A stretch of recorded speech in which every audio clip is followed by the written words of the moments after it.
જય માતાજી મિત્રો, સ્વાગત છે તમારા નવા બ્લોગમાં. તો આપણે ફાઇનલી પહોંચી ગયા છે દ્વારકેશ મોલમાં.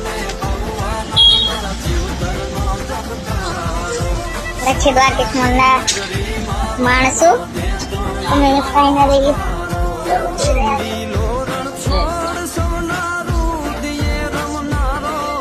તો જોઈ શકો છો મિત્રો, ફાઇનલી આ છે દ્વારકેશ મોલ.